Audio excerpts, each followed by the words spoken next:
9:08. ¿Cómo le va, señorita? ¿Cómo anda?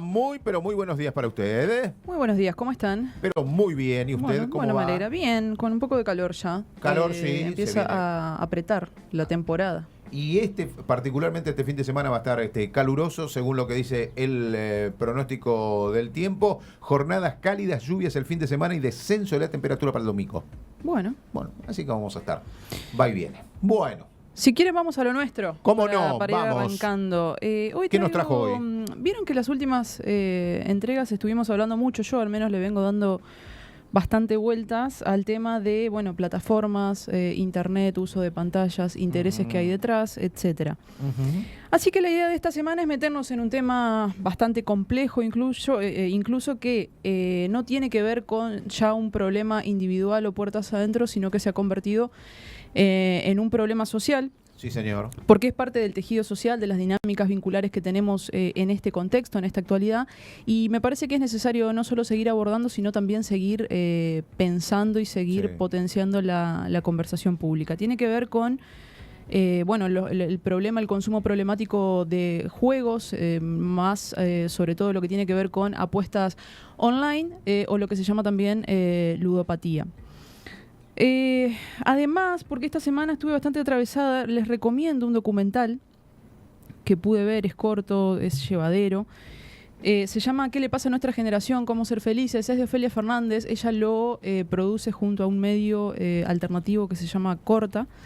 Y habla de estas cuestiones, no puntualmente de el problema del juego, pero sí de las pantallas y de cómo atraviesa a una generación nacida al calor de los 2000, que hoy tienen pibes o gurises que tienen 20, 25 años y cómo los atraviesa justamente el uso, el consumo de las pantallas, qué intereses hay detrás. Está realmente bueno como para aportar, si bien tiene una mirada quizás muy porteña en algún sentido, me parece que aporta algunas herramientas. Así que con todo ese combo, más lo que veníamos pensando... ¿Cómo se llama el documental, perdón? El documental se llama ¿Qué le pasa a nuestra generación? ¿Cómo ser felices? Lo recomiendo, está en YouTube, es de acceso gratuito, así que pueden acceder cuando quieran.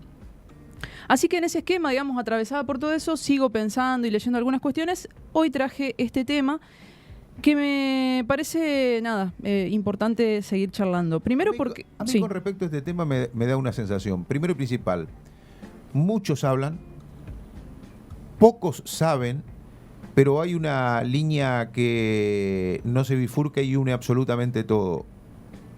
No hay una herramienta todavía contundente que unifique la posibilidad de luchar, valga la redundancia, contundentemente contra este tema. Sí. Es decir, y estoy hablando en todos los planos, desde lo político, los legisladores haciendo algunas herramientas que uno las mira, que son preponderantes y son importantes, pero que por allí con poca aplicabilidad, el Estado... Yo siempre dije, hay una cosa que a mí me sorprendió mucho y lo dije aquí en aquel momento. Inmediatamente fue finalizado el Mundial de Fútbol. Cuando los campeones mundiales, figuras que uno emblemáticamente los lleva por la cuestión del fútbol, de la Argentina y todo, se pusieron a hacer publicidad por el tema de las apuestas online. Yo en aquel momento dije, fíjate hasta dónde ha llegado, porque está la plata, porque están los grandes contratos y demás, cómo nos perforan con personas que yo... Por ejemplo, poniendo un ejemplo emblemático, el Dibu Martínez, que yo le tengo un tipo de confianza en el arco de la República Argentina, de la selección argentina, porque soy de Argentina, porque soy argentino, porque me gusta el fútbol, me metió la confianza en el juego. Sí. Y nos rompieron ahí también. Digo, en líneas generales, vuelvo a insistir, es como que si estamos todos absortos, nos llegó esto de golpe y hay reacciones espasmódicas, pero nada solucionado. Hay reacciones y a mí la sensación que me queda es que venimos muy atrás en las discusiones. Venimos incluso con soluciones, más allá de que estén atravesadas por el lobby, como en todos los sectores, hay un lobby empresarial, incluso internacional, que ni siquiera está en la Argentina, que obviamente tiene sus intereses y que juega, valga la redundancia. Me parece que venimos demasiado atrás en las discusiones, que son problemas demasiado nuevos para los que ni siquiera me parece que hay la formación suficiente. Y como decíamos la semana pasada, son temas demasiado complejos de entender, incluso, que eso me parece es lo que dificulta aún más el marco de acción. No obstante eso, siempre terminamos hablando de política y hablando de temas nuevos. El Estado, estamos en el marco de un Estado aquí en la Argentina que no le da pelota a nada, pero el Estado en verdad, estuve leyendo algunas cosas en Francia y en España, donde el Estado claramente le puso prohibición a estos lobbies y evidentemente hay un Estado que dice no, hasta acá llegaste y hasta acá es el negocio. Sí, hay estados que ya están impulsando medidas porque, bueno, como decíamos, dejó de ser un problema individual de adicción, globales. Digamos. No solo que es global, sino que también nos atraviesa y que me parece que es un problema que vamos a empezar a ver quizás de acá, ya lo estamos viendo, pero son justamente estas generaciones de más jóvenes, porque justamente el problema radica en justamente las adolescencias, los jóvenes y adolescentes que están empezando a tener vinculación con las pantallas y demás, y que además entran en un mundo completamente nuevo que tiene que ver con las apuestas. Primero, bueno, para adentrarnos en temas, saber que es un negocio que mueve cifras multimillonarias alrededor del mundo, digamos, y que además adquiere masividad por la publicidad que hoy no está regulada en la mayoría de los países o de los estados, publicidad masiva que te llega no solamente por los medios tradicionales, sino también por redes sociales, por los mismos juegos, las plataformas de juego donde los pibes y las pibas hoy están jugando, y además justamente nos llega por estos influencers o estas personalidades, no solo del deporte, sino también del espectáculo. Digo, de hecho ha habido denuncias porque han incluso promocionado plataformas que promueven estafas, entonces también, digo, ahí hay todo un mundillo que nos llega básicamente a partir de los datos y del algoritmo que funciona ahí como una mesa, ¿no? Con dos patas, donde la información va transcurriendo y nos va llegando, obviamente, de manera segmentada. Así que ahí hay un circuito, digamos, que articula este negocio. Puntualmente se ve mucho más por ahí en el sector deportivo, como decíamos recién.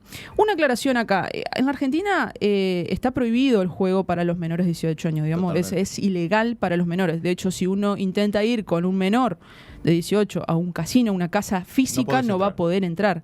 El problema es que la limitación en las plataformas o en las casas de apuestas online empieza a ser un poco más difusa porque uno está al alcance de un clic de decir que es mayor de 18 años. Ahí es donde la regulación entra a hacer agua, porque uno, si se baja una aplicación, tranquilamente, lo primero que te preguntan, bueno, es obviamente fecha de nacimiento, nombre, apellido, DNI, etcétera. Pero son datos que se pueden, digamos, de alguna manera falsear. Así que, digamos, dentro de ese marco tenemos lo que en Argentina hoy sí se ha, digamos, de alguna manera puesto sobre la mesa que hay dos tipos de plataformas. Las legales, que son estas justamente las que intentan tener mayor tipo de restricción. Se están impulsando ahora, por ejemplo, la posibilidad del ingreso con datos biométricos para justamente que no se falseen estos datos. Y además, un tema que se introdujo hace muy poco tiempo es en la dirección online, en el dominio, cuando uno teclea, digamos, cuando uno escribe la dirección de estas plataformas, la sigla .bet.ar. Eso indica, por ejemplo, betson.bet.ar indica que son plataformas que están dentro del sistema legal. Ajá. Pasa muchísimo en la Argentina que más de los 14 y pico de millones de personas afectadas, más del 80% sigue ingresando a plataformas que son ilegales. ¿Qué significa que son ilegales? Bueno, que justamente tienen mucho menos restricciones y que además no están aportando al fisco, que es la gran diferencia con las plataformas legales y que hoy también está en discusión por parte de los estados, porque justamente hay un gran caudal de dinero que llega por este aporte que hacen las plataformas que están de manera legales, digamos, en la Argentina, y que es mucho dinero hoy para los estados. Me metí en un informe de UNICEF que se llama Suma las apuestas online. Esto está realizado en julio junto al Ministerio de Capital Humano, es decir, que el gobierno de alguna manera está avalando estos datos. Y entre los datos principales, la mayor participación que se observa es en varones con edad a partir de los 13 años, y esto está muy vinculado al uso de las billeteras virtuales. Recordemos que las billeteras virtuales hoy, la limitación de edad es ser mayor de 13 años. Entonces se vincula directamente como uno de los medios de pago, digamos, necesarios para ingresar a estas plataformas, tener una billetera virtual. Y otro de los datos importantes es que el gancho, digamos, el anzuelo para lograr captar mayores usuarios es justamente la influencia de las apuestas deportivas. Por ejemplo, con la utilización de bonos. Uno cuando ingresa a las plataformas te dice, por ejemplo, tenés un bono gratuito de 200.000 5.000 pesos. Y eso de alguna manera es un problema porque invisibiliza para quienes tienen control, para los padres que por ahí controlan un poco más los movimientos de sus hijos y si tienen billeteras virtuales, invisibiliza el acceso. Es decir, uno se da cuenta cuando ya el pibe está o el gurí está gastando porque justamente ese bono lo que permite es que ingrese de manera gratuita. Incluso son bonos que se pueden extender en el tiempo. Bueno. Entonces, no queda el movimiento registrado en la billetera virtual o en la tarjeta de crédito. Eso es un problema, digamos. ¿Qué pasa con las regulaciones? En el Estado argentino no hay una regulación que ataque directamente este problema. De hecho, hace un año se le dio media sanción a un proyecto en la Cámara de Diputados con más de 130 votos, pasó al Senado, pero duerme el sueño de los justos en los cajones del Senado. Recién, hace muy poco tiempo, empezaron algunas reuniones de comisión, pero bueno, empiezan de nuevo las idas y vueltas justamente con los intereses y el lobby que está habiendo, incluso de los clubes. Bueno, ahí entran a jugar también como, recordemos que los clubes hoy en la Argentina son asociaciones civiles sin fines de lucro, ahí también entra la discusión de las sociedades anónimas deportivas y bueno, hay todo de hecho, como no se logró dictamen hasta ahora, muchos creen que no va a lograr salir el dictamen antes de que cambie la Cámara, razón por la cual va a ser muy difícil, si bien el proyecto no pierde vigencia, va a ser muy difícil de que se apruebe el año que viene por la composición. Recordemos que el gobierno está en contra de esta regulación. Exacto. Entonces, con la composición, al tener mayores diputados y mayores senadores, es muy difícil de que salga esta ley. Además, lo que pasa en Argentina es que al no haber una regulación federal, nacional, que incluya a todas las provincias, se deja la libre a cada provincia que pueda regularlo de manera particular. Entonces hay 24 leyes. De hecho, no hay 24 leyes todavía porque no hay provincias todas que no han llegado. Tienen. Entre Ríos está dentro de esas provincias que han regulado de manera incipiente con el IAFAS, que es el Instituto de Acción... Ayuda Financiera. Ayuda Financiera a la Acción Social, pero que es el encargado de las loterías y demás. Pero no hay tampoco una ley provincial. De hecho, hoy se están discutiendo en la Cámara de Diputados de la provincia de Entre Ríos 5 proyectos de ley. Yo ahí es donde digo... Estaría bueno ponerse de acuerdo, porque uno se pone a leer el fino de los proyectos y dicen más o menos lo mismo. Es decir, la creación de programas de prevención. Que el objetivo es lo mismo.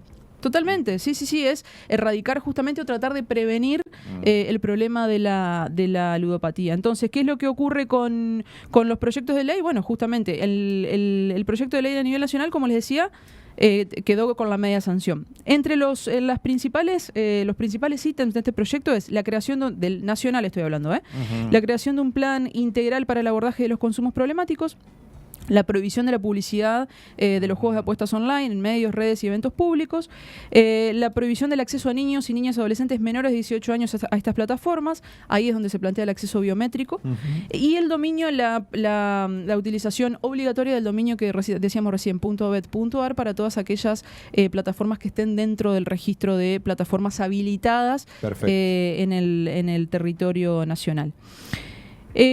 Como decíamos, ¿qué pasa en Entre Ríos? Bueno, justamente no hay una ley provincial, pero me interesó un dato sumamente interesante, si querés vamos a ver el cuadro 1, Pablo, de la Asociación de Loterías Estatales, ALEA, porque además no hay tanto dato, no hay tanta estadística oficial.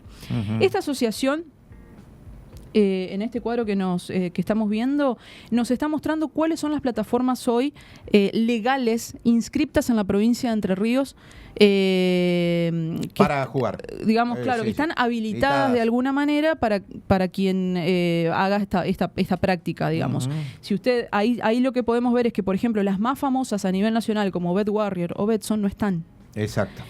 Otro dato que me llamó la atención, Betson, uno de los dueños es asociado a Daniel Mautone, uno de los dueños del Casino Victoria. Bueno, yo no lo sabía, investigando para este tema me enteré. Pero bueno, digo, son muy pocas las plataformas legales que están habilitadas en nuestra provincia para jugar. Y acá viene el dato que hablábamos recién, que tiene que ver justamente con, bueno, las provincias tampoco por ahí quizás demuestran mucho interés en la regulación o en la prohibición, porque ¿qué pasa? Es lo que hablábamos recién de el aporte, el caudal de dinero que entra a las arcas provinciales respecto de, bueno, el impuesto que pagan estas plataformas. Vamos a ver, si quieren, el cuadro 2. que es donde se ven reflejados justamente en la provincia de Entre Ríos los últimos 3 aportes mensuales. Esto es data pública, publicada en el sitio web del IAFAS, y ustedes fíjense los montos. Primero que el aumento es sideral mes a mes. Ahí estamos viendo, como les digo, octubre, septiembre y agosto. Esto se ratifica que en tiempos de crisis la gente juega más. Totalmente, totalmente. Es un negocio que crece en tiempos de crisis. Cree que se va a salvar con lo que va a ganar.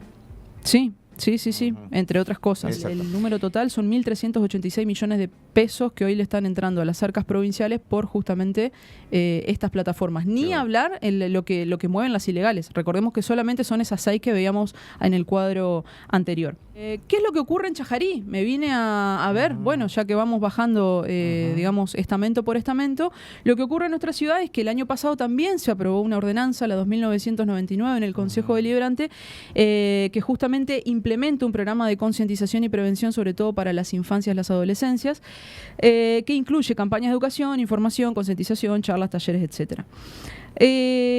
Surgió en el Consejo, pero también el año pasado hubo una demanda muy fuerte en el Consejo Deliberante Juvenil, a partir de la demanda de los propios gurises, que incluso en estadísticas nacionales dicen que ellos mismos se dan cuenta de que necesitan no solo mayor regulación y mayor control, sino también mayor control parental a la hora del uso de las plataformas. Con un aliciente, te hago un recorte nada más ahí, por lo menos hasta el año pasado, la ciudad de Chajarí era la tercera ciudad, detrás de Paraná y Gualeguaychú, que mayor recaudación tenía en el tema casinos. Vuelvo a insistir, hasta el año pasado al menos, no leí las de este año, hasta el año pasado, con las 2 salas de juego que tiene la ciudad de Chajarí, participaba por el número de apuestas, digo, para la utilidad que tenemos para jugar aquí en la ciudad. Después de Paraná, escuche bien, y después de Gualeguaychú, Chajarí era la tercera ciudad que tenía mayor recaudación en los casinos. Estamos hablando de los casinos, las casas físicas. Bueno, habría que ver. Casino.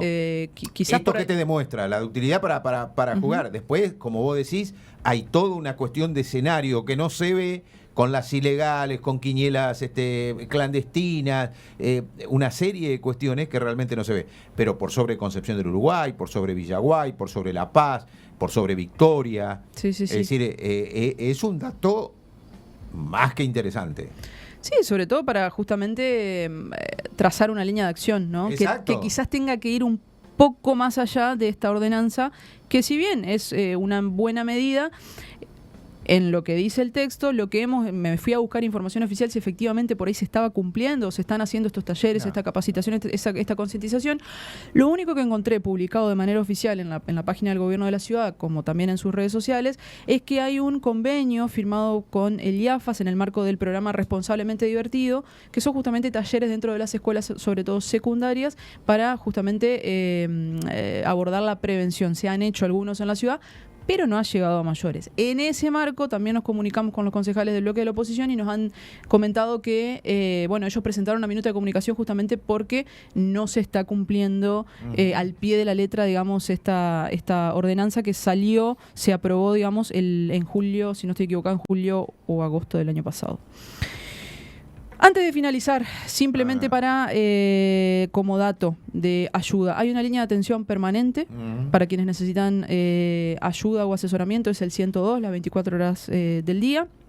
Y también hay organizaciones que trabajan en este sentido con herramientas de investigación, estadística, que justamente de alguna manera proponen otras alternativas, no solamente justamente la acción política, que es la más importante porque necesitamos regulación, sino también acciones comunitarias o ciudadanas. De hecho, hay una, por ejemplo, que se llama el Faro Digital, que les recomiendo que ingresen a su sitio, sobre todo si tienen hijos o sobrinos o primos, adolescentes, entrando en la adolescencia con el uso de pantallas. Hay muchas guías, incluso hay como adultos, para salir incluso de la mirada adultocéntrica que tenemos, de cómo se abordan los problemas, porque es necesario escuchar a los gurises, qué les pasa, qué es lo que piensan y no por qué, solamente una cuestión punitiva, decir, no, te totalmente. Quito, te saco, no tiene que ver con castigo. Eso. No tiene que ver con eso. De hecho, hay un concepto que ellos usan mucho que impulsan la ciudadanía digital, pero también lo que les interesa es fomentar la cuidadanía digital, que tiene que ver justamente con los cuidados y el bienestar digital de los pibes, de las pibas menores, justamente menores de edad, que hoy están metidos también en el uso de pantallas y se ha naturalizado de alguna manera la apuesta. Así que un planteo que me parecía importante traerlo, visibilizarlo. Ya está, en las estadísticas está, que en los medios se trata con mucha responsabilidad, los últimos meses, pero no deja de ser un tema que convoca y que debería, me parece, a mi criterio, convocar aún más en la conversación pública. Y pongo solamente un camino que tiene que ver con lo social, con todo esto de la ludopatía. No hace mucho tiempo, un conocido corredor de turismo carretera, oriundo de Concordia, que está siendo tratado en un instituto aquí en la ciudad de Chajarí, se plantó frente a sus redes sociales y le pidió disculpas a toda la gente por el tema de vía estafa había jugado absolutamente todo. El caso de este chico en una entidad bancaria en la ciudad de San José de Feliciano también termina siendo con eso. A ver, ¿qué es lo que digo con esto? No estoy haciendo ni apología del gozo ni el perdón a quienes hicieron este tipo de, que ya por supuesto están constituidos como delitos ni nada. Pero digo, a veces el dedo acusador, decir, che, me estafó algo parecido, sin ver realmente el fundamento del problema. Es decir, no estamos trabajando en el fundamento del problema y estos casos van a seguir apareciendo. Seguro. Porque evidentemente, hay un caso emblemático también aquí, de un conocido chico que trabajaba en un medio de comunicación, que estafó a 15, 20 compañeros, que después se fue solo y se internó en provincia de Buenos Aires, a uno le pedía 5, al otro le pedía 4, al otro le pedía 3 o algo parecido, que también son casos que van a seguir apareciendo. Insisto, independientemente que como humanos tengamos la subjetividad de decir, sos un ladrón, sos una... pero no viendo la cuestión del entretelón. ¿Por qué se produce esto? Lamentablemente, estamos en un escenario donde van a seguir ocurriendo este tipo de cosas. No, ni hablar, y me parece que detrás hay que... de la cuestión jurídica, policial y social de tener nosotros la rapidez de inculpar a alguien, está todo este fundamento. ¿Por qué se están produciendo estos hechos? No, sin duda, por eso me parece que hay que focalizar justamente que es una problemática que nos atraviesa, digamos, incluso intergeneracionalmente dentro de nuestras comunidades pequeñas, y que más allá de la perspectiva por ahí punitivista, que yo también es para discutir, me parece que hay que abordarlo de manera integral, incluyendo, sobre todas las cosas, la perspectiva de la salud mental. Exacto. Para seguir charlando, digo, esto incluso, nada, pienso en voz alta, pero digo, reuniones, talleres de adultos, de jóvenes, en las escuelas, seguir profundizando eso, porque me parece que es una problemática así, como bien decías, estamos lejos de que deje de ser una práctica habitual. Muy por el contrario, está cada vez más naturalizado, y me parece que hay que llegar un poco más rápido y ser un poco más eficaces con las respuestas, y en eso sí tenemos una gran responsabilidad como sociedad en conjunto, digamos. Totalmente. Meli, gracias. Nos vemos el viernes. A ustedes, nos vemos el próximo viernes. Ahí estaba nuestro espacio exclusivo, como todos los viernes, con la conducción de María Melina Arnau. ¿Qué nos pasa? Apuntes de la coyuntura.